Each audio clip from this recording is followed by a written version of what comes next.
Ekifaananyi kyogenda maaso n'okuba nti olaba eddakiika eno mukwano gwange kye kimu ku bifaananyi ebyoleka omukwano omungi ogw'ekimmemmete abamu ku bawagizi b'omukulu Mpuuga oba Mathias Mpuuga gwe bagenze maaso n'okuba nti bamulaga gye buvuddeko. Ate ekifaananyi kyogenda maaso n'okuba ng'olaba eddakiika eno kye kimu ku bifaananyi eby'emu ku mbeera eziri mu kugenda maaso n'okuba nga zibaawo eddakiika eno wenkoledde eggulire lino ennaku z'omwezi ziri 6 omwezi ogwa Desemba omwaka 2024 omukulu amanyiddwa nga Mathias Mpuuga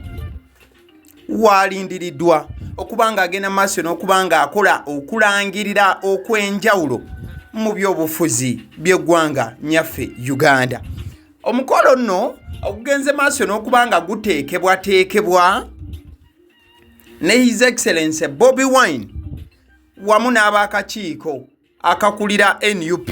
bagenze maaso n'okuba nga bayitibwa ku mukolo guno kw'okusinziira ku bbaluwa gye ngenze maaso n'okuba nga nfuna eddakiika eno. Omukolo guno ogenda maaso n'okuba nti no gubaawo mukwano gwange ngenda kuba nga nkunyonyola we gutegekeddwa wabula gwo gwatandise dda okuba nga gutojera era kye tugenze maaso n'okuba nga tulindirira eddakiika eno kwe kubeera nti omukulu ow'ekitiibwa Mathias Mpuuga alangirira kiki ekyagenze maaso n'okubanga omukolo guno bagenda maaso n'okubanga baguteekateeka mu buufu obumu oba obulala. Ebbaluwa gye ngenze maaso n'okubanga nfuna ebbaluwa eno yawandiikiddwa nga bagiweereza His Excellency Bobi n'abakulira NUP bajje babeerewo ku mukolo guno. Ebiri mu bbaluwa eno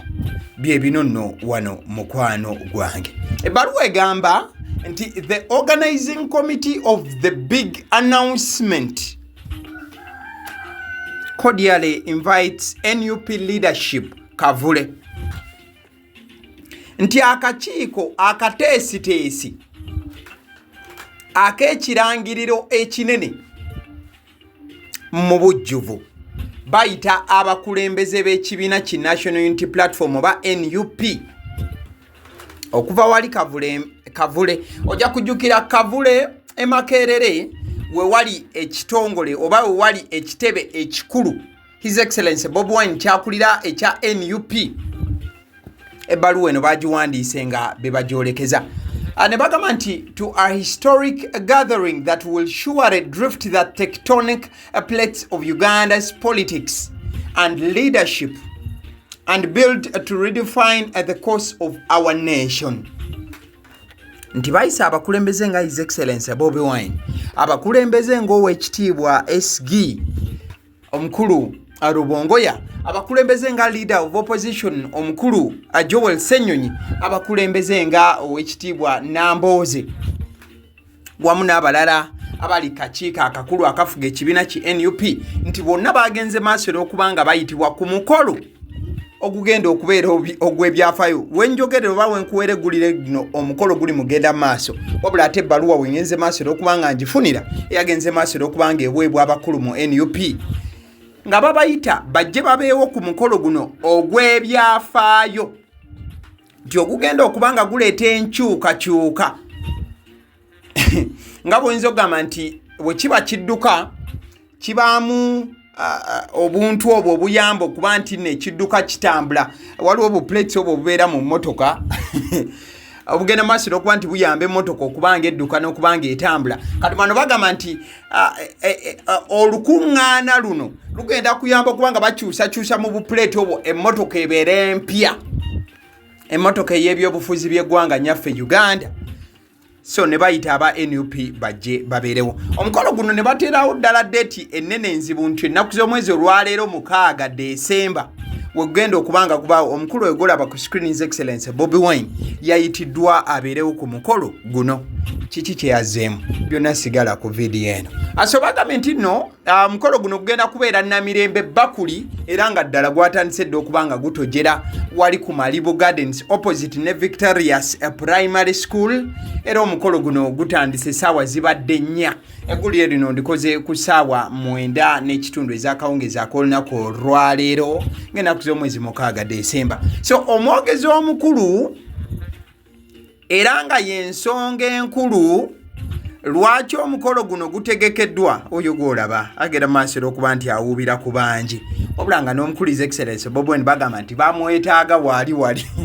naye baana bato kale omwogezi omukulu nkugambye yeweekitiibwa bagambye chief guest and main speaker Mr. Safe Hands my leader of class quality and experience ebyo byonna bitiibwa bagambye nti omwogezi omukulu anti nannyini mikono egiri seefu ekitagambika era omukulembeze ow'ekyasa kino wa kiraasi ey'amaanyi era nga wa quality ye mukulu oyo golaba ku screen ow'ekitiibwa nti right honorable Mathias Mpuuga ye mwogezi omukulu ennyo ne bagamba nti your presence at this transformative event will inspire and help shape a new Uganda. Eagerly look forward to welcoming you. Ebyo biri ku bbaluwa eri nga bagamba nti his excellence Bobi Wine n'abalala okubaawo ku mukolo guno bwajja kubanga baweesezza omukolo ekitiibwa n'okulaba nti Uganda and help shape a new Uganda nti n'okulaba nga bayamba Uganda okubanga eteekebwa mu ssa ettuufu. Eagerly looking forward to welcoming you. Nti basanyufu nnyo era balindiridde mwami Kyagulanyi n'aba-NUP bonna okubaawo ku mukolo guno. Ku bbaluwa eyo wansi waayo abaagenze maaso okubanga bagiwomamu emitwe oba boolina okuddamu okugamba nti ojja kubaawo bojja kubaawo kwabaddeko Honorable Mikairi Mbwatekamwa chairman ow'olutuula oba ow'ekakiiko akatesitesi n'ennamba ye y'essimu ne bateekako n'omwami Samuel Walter Mukaaku Lubega deputy chairman event organizing committee. Wabula njagala okukubirako tookyo kukakasa nti oluvannyuma lw'ebbaluwa eyawandiikiddwa nga bagiweereza aba National Unity Platform ngenze maaso okubanga noonyaako ndabo aba NUP baafunye ebbaluwa eno n'okukakasa nti baagifunye. Mukwano gwange onoonya ku mitimbagano gya his excellence Bobi Wine president w'ekibiina ki National Unity Platform bw'ogenda maaso n'okubanga onoonyaako ku mukutu oguli official gwa NUP National Unity Platform wonna tewali kiraga nti ebbaluwa eno bagenze maaso n'okubanga gifuna era tewaliwo kiraga nti banaalabikako ku mukolo guno. Era ogenda maaso okuba nti olaba omukutu gwa NUP abagenze maaso okuba nga bateerako essaala ez'enjawulo kuba nti no baagaliza abayisiraamu engeri gye luli lunaku lwa Juma ennungi n'ebiringa ebyo wabula eby'omukolo gwa Mpuuga simanya bino simanya transformation na biki NUP tennalaga nti eyina kyebimanyiiko era nti ebbaluwa eyo gyolaba ku screen baagibasindikidde tennalaga nti yagifunye Mpuuga ne banne bandi banga bali ku byabwe his excellence Bobi Wine tabimanyiiko. Wabula njagala okutegeeza ku mukolo guno aba DP block bagulimu 10 ku kinne waakyo wabula wakati okuba nti nno bagulimu omukolo guno aba DP block okuba nti be baguwomyemu omutwe gye buvuddeko baakola conference oba baakola olutuula lw'abamawulire wamu n'olukuŋŋaano lw'amaanyi ne bagamba nti baali baagala ow'ekitiibwa Mpuuga honorable abeere omukulu era president w'ekibiina ki DP block wabula honorable Mpuuga bwe yavaayo okwogera bano yagenda maaso n'okuba nga abeegaana ne ssekwegaana yenna era n'agamba n'ogamba nti kino si kyekiseera oba ekiseera bwe baali bagendedde maaso n'okuba nga bakola bino byonna yagenda maaso n'okuba nga bagamba nti si kyekyali ekiseera ekituufu bano genda maaso n'okuba nga bamwenyingiza oba bamuyingiza mu by'okufuuka president ow'ekibiina ki DP block oba okujjanga president mu kalulu wakaddako ebyo yagenda maaso n'okuba nga abisambaja n'abagamba nti abange munzije mu bintu byammwe saagala kubeera mu bintu byammwe era ebiseera ebyo yagamba nti ye yali agenze maaso okuba nga afokasinga nnyo